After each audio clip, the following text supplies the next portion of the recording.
Tyrell Conchu here for SFC Canada, and behind me is one of our brand new versions of the EFOY ProShelter.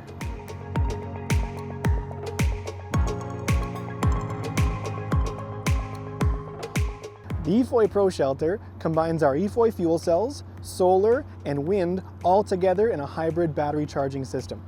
What we can do with this unit is provide continuous, autonomous, long-term power generations for remote and challenging conditions. The idea behind this system is we're going to rely on solar and wind to be a primary charging source, utilizing them when they're available. But as we know in Canada, these aren't always available. So when they're not available, we then have our EFOY fuel cells to rely upon. So as you can see, on top of the shelter are the wind turbines, and on both sides of this particular model are solar panels, because in the polar day, sun goes around in circles, so we can utilize sun at all times of the day. Now inside the shelter, we're going to have room for our fuel cells, the battery equipment, all the power distribution equipment, and then there's going to be small spaces for customer equipment that needs to be powered.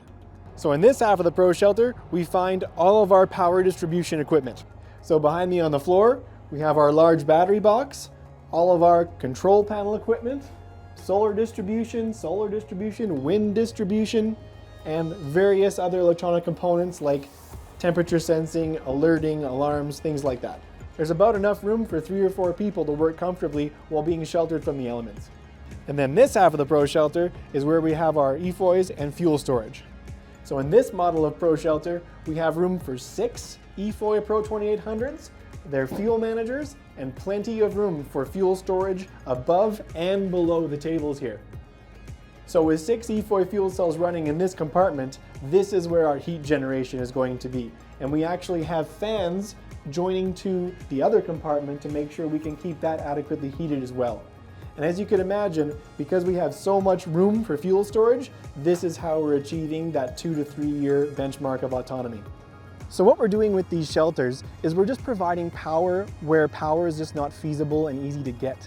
A lot of equipment requires monitoring, requires power. It's going to gather data and transmit that data. We're simply going to give that equipment a power source that's sheltered, reliable, convenient, accessible, that's somewhat transportable and able to withstand these challenging environments.